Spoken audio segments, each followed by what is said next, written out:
Tensions in the Horn of Africa have escalated after landlocked Ethiopia signed an agreement with Somalia's breakaway region, Somaliland, which will give it access to the sea. Mogadishu has blasted the agreement as illegitimate and has appealed for international support.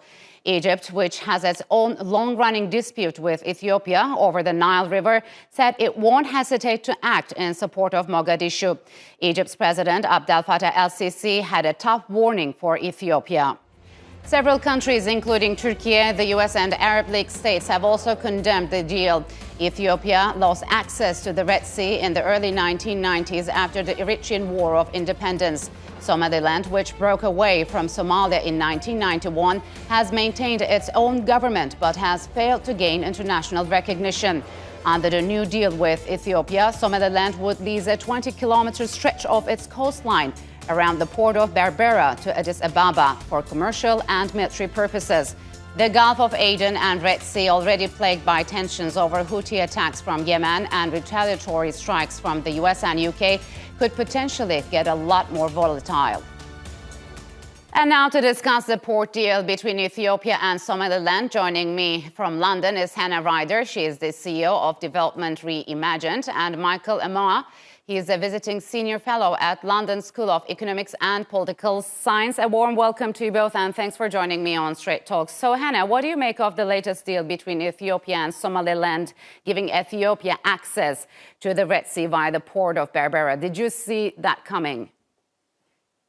Well, good question, because I think it was quite a shock to many when this deal was made. And indeed, there had been talk by the president of Ethiopia, Prime Minister of Ethiopia, PM Abiy Ahmed, around the idea of Ethiopia having more access to the Red Sea, which it currently gets through Djibouti. However, this particular MOU with Somaliland was certainly a big shock, and quite especially a shock to Somalia, who are obviously pretty perturbed by this MOU and development. So, Michael, Somaliland has reportedly given access to Ethiopia in return for potentially recognizing the breakaway region. Is this viable? Well, there are issues in theory and in reality. In reality, Somaliland fought a war of independence in 1991 against Somalia and won fair and square. And at the moment, for the past 33 years, has its own government, does elections as a president, prints its own currency, and issued its own passports, acting really as a sovereign state, except for the fact that it's not recognized by the United Nations. Mm-hmm. So it sees itself fit to actually deal with other international partners as it wishes. The key question is Somalia prepared to grant Ethiopia access to a Red Sea port? Mm-hmm. That's the big question, really. If Somalia can do that, perhaps maybe Ethiopia wouldn't want to go to Somaliland. But then we'll have to see what Somalia says about that. So, Hannah, if Somaliland is recognized, let's say, by Addis Ababa, how will that play out, and what kind of regional implications will have on the Horn of Africa and the vital shipping lanes? Well, I guess it's not the access to the port that is the biggest issue here. I think what the Somali government have said is that they would be, of course, willing to speak to Ethiopia on what they believe are equal terms, because those are two sovereign recognized countries, not only by the UN, but also by the AU. Somaliland is not recognized by the African Union. If they had that discussion, a kind of mutually respected discussion around access to ports in Somalia, I think they would certainly be open, and they've been clear that they would be open to that.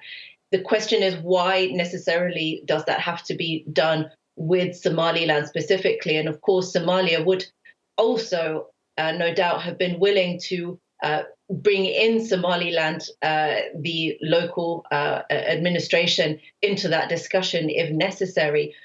the question is why Ethiopia felt that they had to go to Somaliland specifically, and in terms of the recognition that's not absolutely necessary for Ethiopia to get more Red Sea access. So we know that Somalia, Mogadishu actually, Michael, has rejected any mediation efforts with Addis Ababa. So on the other hand, Turkey, which enjoys close economic, diplomatic and military ties with both Somali and Ethiopia, has harshly reacted to the deal and called for direct negotiations between the two neighbors. How do you think it is going to play out? And what kind of political cards does Ankara have to play to put pressure on both sides, especially Ethiopia? I think Ankara would have to wait a little while on this because the AU, African Union Peace and Security Council, has already assigned the mediation job to the African Union High Representative to the Horn of Africa, which is former President of Nigeria, Olusegun Obasanjo.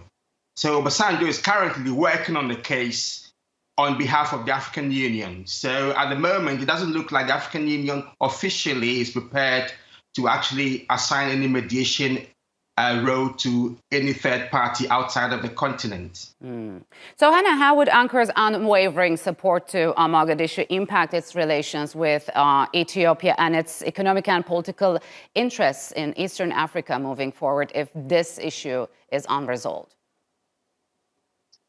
Well, I should think for Turkey, of course, has played a number of roles in mediation globally. In different areas, we saw Turkey taking a big role in the Black Sea Grain Initiative, for example, most recently. And so that track record, of course, has some that helps to make the case. If there were a third party to be involved, perhaps it could be Turkey. At the same time, as a fellow colleague mentioned, it is important that this is an African-led process in the first place. We've also had IGAD speaking about how they could. They've also issued a statement as well, reiterating Somalia's sovereignty, and so I think there's considerable efforts to try to find a way through.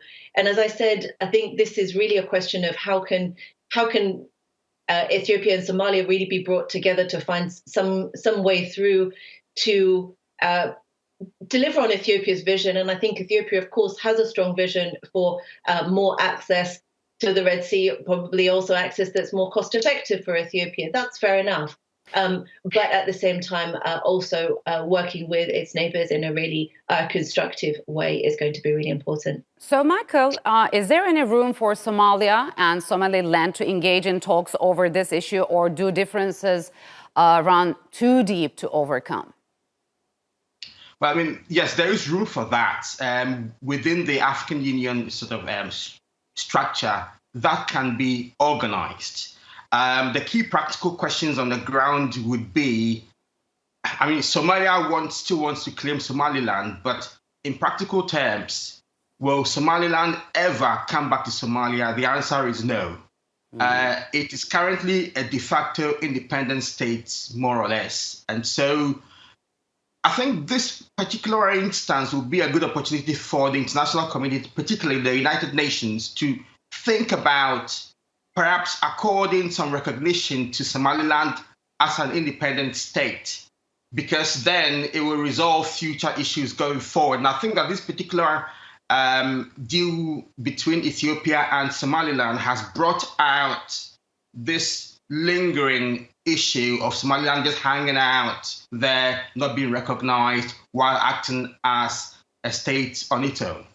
So I think that we need to look at how the African Union can basically bring all parties together to resolve the issue. And then, of course, the international community can work out or think about preparing to actually accord some recognition to Somaliland as an independent state, and then that will resolve further issues in the future. But isn't it against Somalia's political integrity, territorial integrity?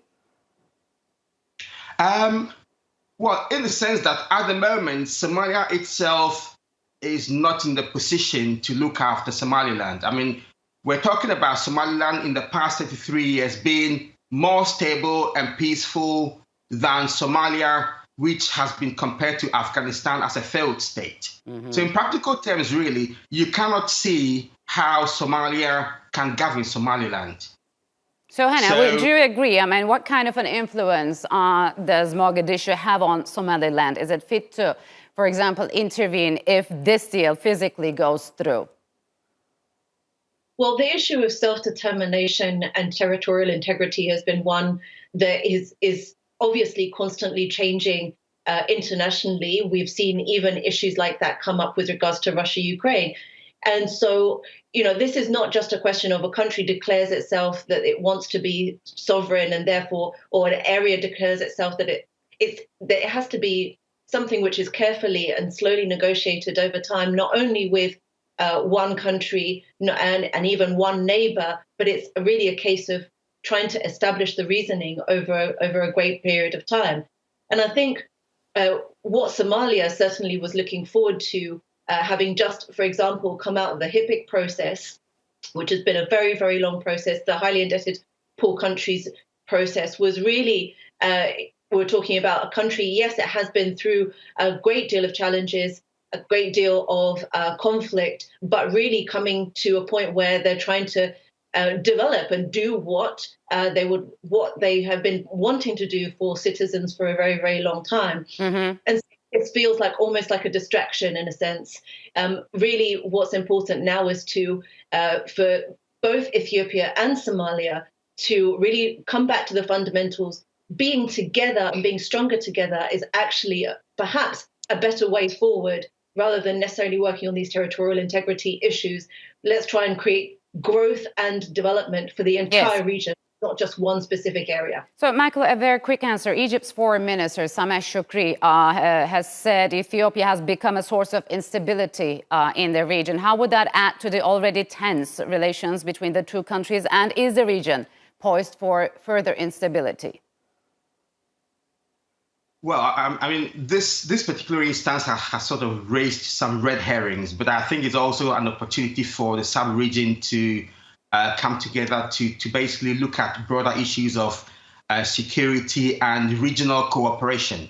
And part of the regional cooperation would be, for example, considering how Somalia itself would be able to grant Ethiopia seaport access. We have to also remember that at the moment, Ethiopia is a major troop contributing country to the African transitional mission in Somalia itself. So basically, Ethiopian army is contributing to propping up the Mogadishu government. Now is not the time for Somalia to want to upset Ethiopia with things such as this. So really, we're talking about a serious sitting down at the table to consider all the pros and cons of this and come to some really mutual beneficial arrangements. All right, Michael and Hannah, we'll have to leave it here. Thank you very much for joining me on Straight Talk.